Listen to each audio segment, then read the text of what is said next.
Hello viewers, welcome to the latest instalment of Behind the Song. This one is I See You, and I want to talk about starting a song from scratch. So the two previous episodes dealt with having a point of departure. One of them was one of the notes that I keep in my phone, so I just went through those and picked one out and started from that. And the other one was going to see the Odyssey and using that as inspiration. This time I didn't have anything, just a blank sheet of paper. So the challenge is to write a song from scratch. So what do you need? Well, subject matter to start with and a hook are the two main things that you need. A good subject matter, or the most common one I suppose, is love, because everybody's experienced that. Simply writing I love you probably isn't that useful, although it's been done. Something stupid springs to mind. Saying something stupid like I love you. Or you could use I love you in spite of, or because of, or I don't know, you could probably still come up with something. But otherwise, try and get an angle in it. Is it unrequited love? Is it forbidden love? Is it the best love you've ever had? Is it forbidden love? Is it secret love? I'm sure there's some angle that you can come up with that gives you something to go at, and you can then start scribbling ideas down about that. I decided that I would have somebody imagining his lover or her lover, depends on your viewpoint, doesn't matter, is still there. So either he's dreaming about it, or if there's some kind of hallucinatory thing going on, seeing them, hearing them in dreams. So from that idea, I started scribbling down lines. Now, at this point, you just need to get something down on paper to start with, but bear in mind when you're writing your lines out, try and think about the rhythm of the words, because that's going to be crucial when you set it to a melody. So the first thing I came up with, I see you every time I close my eyes. I hear your voice, or sometimes only sighs. I hear you laughing when you say, our dreams are coming true someday, until I open them and realise. So what's going on here? Well, we've got the rhythm, the syllable pattern is 10, 10, 8, 8, 10. So 10 syllables, first line, 10 syllables, and so on. With an AA, BB, A, almost abandoned there, isn't there? ABBA, rhyme scheme. So eyes, sighs, realise, so that's lines 1, 2, and 5, and then say and day sandwiched in between them. More importantly, the lines create questions. Why does he see her every time he closes his eyes? And what does he realise when he opens them? Because of those questions, I thought I can't really use that as a chorus or a bridge, because it's not resolving anything, or it's not explaining anything, the opposite in fact. And it doesn't make an especially good verse, because it doesn't establish who the narrator is or what's happened, which only really leaves a pre-chorus. That being the case, we now have what the structure of the song is going to be. So verse, pre-chorus, chorus, verse, pre-chorus, chorus, bridge, chorus will be the standard way of using a song that has a pre-chorus in it. And so the next thing to write is a chorus. You've got your pre-chorus. Where's it going to? You need to explain that final line, until I open them and realise. What does he realise? So I wrote, we didn't make it. Why did you break it? How on earth did I mistake it for the love I thought would take me to my grave? So the rhyme pattern's changed for a start, isn't it? We've kind of got that internal rhyme of make, break, and mistake. So it is at the end of each line. That's obviously not a rhyme, it's the same word each time. And then you've got the final line, which doesn't rhyme with anything. For the love I thought would take me to my grave.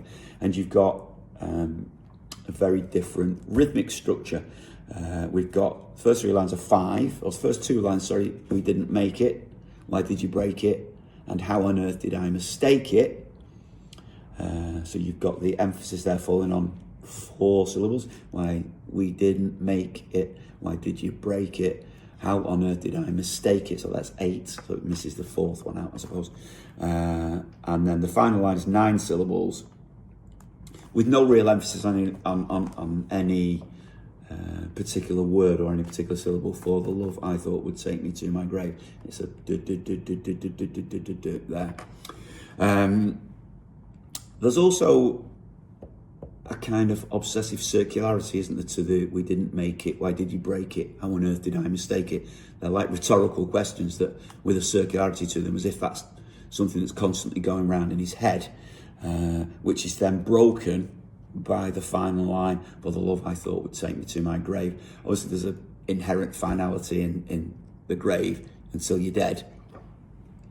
And so that breaking the circularity of the first few lines is reflected in the meaning of it, or the psychology of the bridge itself, the bridge of the chorus itself. My apologies.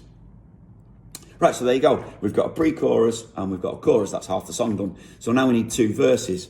I think I actually wrote the second verse before I wrote the first verse, but it doesn't matter. You'll find that happens sometimes. You might start with something and it ends up being like the last verse, say, or the chorus. You've got to decide. It doesn't matter. Get something down on paper and then try and structure it as you're going along. So the first verse I wrote is, hello loneliness, we meet again. Why was it such a mess we couldn't mend? Now there's nothing left, why pretend I meant anything to you in the end? So that's essentially what we're going to start with. It's the first verse, the opening lines. Now there's immediately a tension there because of that rhyme scheme. It's ostensibly A, again, mend, pretend, end. But you'll obviously notice that again doesn't really, it's not a perfect rhyme, is it, with mend, pretend, and end. Those 3 are perfect. So there's a bit of a tension there, or an instability created by that imperfect rhyme. What else to say about that? It's establishing his state of mind, isn't it? Hello loneliness, we meet again implies that it's not the first time he's had a failed relationship. Why was it such a mess we couldn't mend? He doesn't understand what's gone wrong. Now there's nothing left, why pretend I meant anything to you in the end? So he's thinking, did I actually mean anything to you at all? Obviously, but that's in direct contradiction to what's coming up in the pre-chorus. I hear you laughing when you say our dreams are coming true someday. So he clearly remembers actually being quite optimistic about it until it all went wrong. So that establishes, I suppose, narrative tension. Narrative tension is always a good thing. So whoever's listening thinking, well, what's actually going on here? It's engaging, isn't it? You want to kind of think, well, you want to work out what's happening. Verse 2 makes the pre-chorus a little more concrete. It is, where is happiness? I know it's there. I gave my everything. You didn't care. So again, that's repeats the idea that's established in the first verse that she wasn't actually bothered about at all. Left me an emptiness I couldn't bear, so that's just reiterating how lonely he is. The memories of you are everywhere. So that the memories of you are everywhere implies that, I don't know, maybe still some of her possessions are still where he lives, or there are various things constantly reminding him of the relationship. You haven't got enough space to go into, well, I didn't think I had enough space to go into what that actually is, nor did I start with the relationship still existing, because you've only got two verses to establish what's going on. So I've started from the point the relationship's already over in order to explain the pre-chorus and the chorus. The pre-chorus at this point changes slightly to and still I see you every time I close my eyes.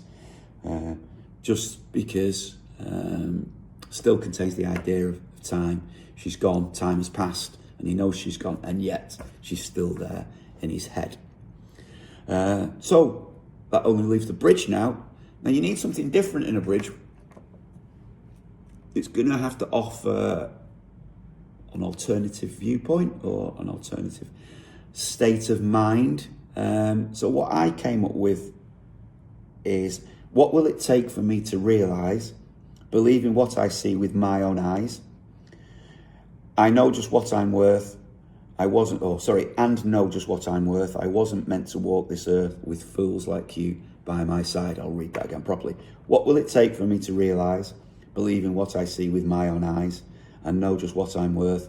I wasn't meant to walk this earth with fools like you by my side. So structurally, it's echoing the chorus in that you've got an A, A, B, B, A rhyme pattern, but the pattern becomes unstable. You've got realise, eyes, and then side as the final line. So this time the final line is what establishes the instability. The reason being, with fools like you by my side, he doesn't really believe that she's a fool. He's just trying to convince himself or snap out of this reverie that he's in, or this kind of circular, constantly thinking about her, can't get her out of his mind. So believing what I see with my own eyes, as opposed to believing what's going on in my imagination, not what's immediately in front of me. So he's trying to convince himself that the problem wasn't his own inadequacy or inability to make the relationship work, but her inability to recognise his worth. So for the first time, I suppose, anger or aggression enters the song. And I think that the syllable count, the fact that those final 3 lines are shorter than they are in the chorus, in other words, you've got 10 syllables, then 6, know just what I'm worth. I keep saying that wrong, don't I? Sorry. And know just what I'm worth. I wasn't meant to walk this earth with fools like you by my side. There's a kind of emphasis or emphatic rhythm to that final line. Has he actually escaped the spiral, or is he trying to convince himself that he has? I try and answer that in the arrangement. So after and this isn't a lyrical thing, this is what you do once you've got your lyrics down. So after the bridge, you usually sometimes you might have a final verse. I didn't want one here because what else am I going to say about it? I've said really all I need to say at this point. No point in kind of reiterating, oh, he's lonely, oh, he feels sad, oh, she didn't care about him at all, because it's like, come on, get a grip. So I just did a final chorus again. Sometimes you get 2 choruses at the end. I only did 1, but what I did was, after the bridge, I left a silence. For the love I thought would take me to my grave, we didn't. And then I slowed it down. I slowed the arrangement down. We didn't make it. Why did you break it? How on earth did I mistake it? For the love I thought would take me to my grave. So there's a finality to that. And also crucially, there's no pre-chorus. So earlier in the song, the pre-chorus is still dreaming. She's still there in his mind until he opens his eyes, and she isn't. But that dream's gone. Take the pre-chorus out, you've only got the chorus. Therefore, all that's left is the memory of what might have been. So the song therefore moves through a cycle of memory, hope, reality, questioning, and then the memory again. The bridge attempts to break the cycle, and the silence after it, and then the final chorus suggests that he has broken that cycle. But escaping it doesn't mean you stop mourning what you've lost. It just means you can hopefully get on with things. So, what can I say I learnt about that, or hopefully you could learn from that, is that the mechanics of what you're writing about, i.e. your rhyme scheme, your rhythm or syllable count, support the story, support what you're trying to say. The instability of the rhyme scheme, for example, or the stability of it, the repetitions, the final arrangements, all contribute to the psychological journey of your song. Now, I'd be lying if I said I knew all that when I was writing it. A lot of the time I'm analysing what I've written and saying, oh, that's why that works, that's why that works. So your ear sometimes knows what the song means before your mind does. So, and also, you don't have to know how the song ends when you start writing it. You probably find that as you go along, and that's usually what happens when I write a song. You just got to give yourself a reason to write the next line. Right, hope that was useful. I'll do another one presently about putting the music to that, which again, I think is quite interesting because it's going to be just a piano vocal, this song. I've tried arranging it more than that, but the chord structure I come up with, the arrangement I come up with, just sounds really cheesy when I add other instruments, but it sounds, well, I think anyway, it sounds good just as a piano vocal, which is perhaps all it needs. Anyway, thanks for listening if you get this far, and I'll see you soon. Bye-bye.